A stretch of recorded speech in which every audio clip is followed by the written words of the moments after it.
कहते हैं महाभारत के युद्ध में हर योद्धा ने वीरता दिखाई, पर एक ऐसा योद्धा भी था जो युद्ध के आरंभ में ही श्री कृष्ण का सबसे बड़ा भक्त बन गया, जिसका धनुष इतना शक्तिशाली था कि पूरा युद्ध एक पल में समाप्त कर सकता था।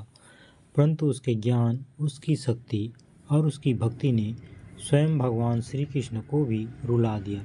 वही महान योद्धा थे वीर बर्बरीक, जिन्हें आज पूरा विश्व खाटू श्याम जी के नाम से पूजता है। तो आइए जानते हैं उस दिव्य योद्धा की कहानी, जिसने युद्ध नहीं लड़ा फिर भी बन गया महाभारत का साक्षी और विजेता।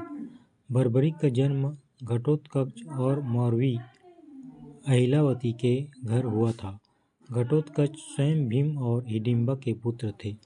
इस प्रकार बर्बरीक भीम के पौत्र और पांडवों के वंशज थे। बचपन से ही बर्बरीक अद्भुत शक्तियों से संपन्न थे। वे भगवान शिव के अनन्य भक्त थे और उन्होंने कठोर तपस्या की।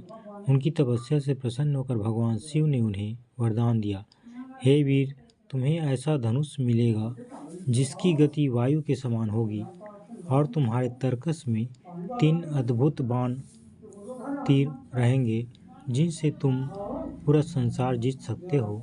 शिव द्वारा दिए गए उन 3 बाणों की अद्भुत शक्ति थी। पहला बाण लक्ष्य को चिन्हित करता था, दूसरा बाण शत्रु या वस्तु को नष्ट कर देता था, तीसरा बाण सब कुछ पुनः यथा स्थान लौटा देता था। यानी कि यदि बर्बरीक एक बार युद्ध में उतर जाते तो सिर्फ 3 बाणों से पूरी सेना समाप्त हो सकती थी। इसी कारण उन्हें नाम मिला 3 बाणधारी बर्बरीक। जब कुरुक्षेत्र में महाभारत का युद्ध आरंभ होने वाला था, तब बर्बरीक भी युद्ध में भाग लेने निकले। उनकी माता मौरवी ने पूछा, पुत्र, तुम किसके पक्ष में युद्ध लड़ोगे, पांडवों के या कौरवों के? बर्बरीक ने विनम्रता से उत्तर दिया, माँ, मैं तो पराजित पक्ष की ओर से रहूँगा, क्योंकि मेरा धर्म है दुर्बल का साथ देना। यह सुनकर उनकी माता जान गई कि युद्ध का परिणाम विचित्र होने वाला है।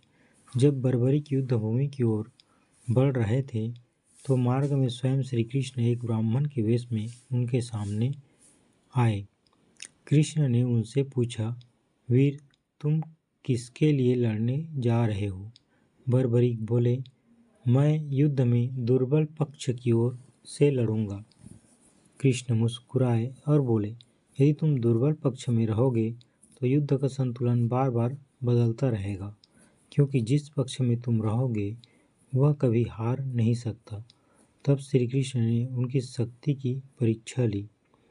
बर्बरीक ने कहा, प्रभु, मेरे 3 बाण ही पर्याप्त हैं। एक से मैं युद्ध भूमि के सारे लक्ष्य चिन्हित कर दूंगा, दूसरे से उन्हें समाप्त कर दूंगा और तीसरे सब कुछ वापस कर दूंगा। कृष्ण मुस्कुराए, पर उनके हृदय में चिंता थी। उन्हें ज्ञात हो गया कि यदि बर्बरीक युद्ध में उतरे तो पूरा युद्ध एक पल में समाप्त हो जाएगा और धर्म अधर्म का संतुलन बिगड़ जाएगा। कृष्ण ने फिर पूछा, बर्बरीक, यदि मैं तुमसे दान मांग लूं तो क्या दोगे? बर्बरीक बोले, हे प्रभु, मैं तीनों लोक दे सकता हूँ। आप बताइए क्या चाहिए?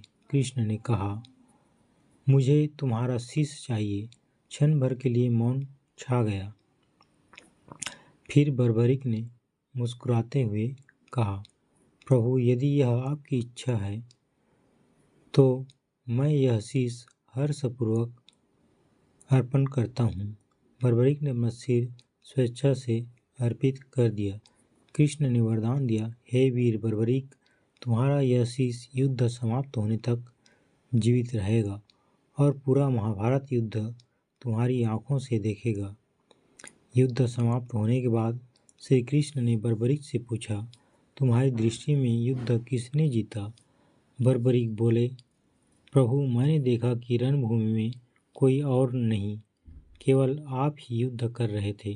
अर्जुन, भीम, द्रौपदी सब तो केवल माध्यम थे। कृष्ण मुस्कुराए और बोले, हे वीर, तुम मेरे सबसे प्रिय भक्त हो। तुम्हें युगों युगों तक खाटू श्याम नाम से पूजा जाएगा। जो भी सच्चे मन से तुम्हें याद करेगा उसकी हर मनोकामना पूर्ण होगी। वीर बर्बरी का शरीर भले ही रणभूमि में गिरा, पर उनका शीश आज भी जीवित है। खाटू धाम में भक्तों की आस्था के रूप में उन्होंने हमें सिखाया कि सच्ची वीरता युद्ध में नहीं बल्कि भक्ति और समर्पण में है। जब शक्ति भक्ति के चरणों में झुक जाए तभी मनुष्य अमर बनता है।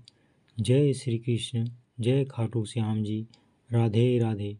अगर आपको वीर बर्बरी की यह दिव्य और भावपूर्ण कथा अच्छी लगी तो वीडियो को लाइक करें, शेयर करें और चैनल को सब्सक्राइब करना न भूलें।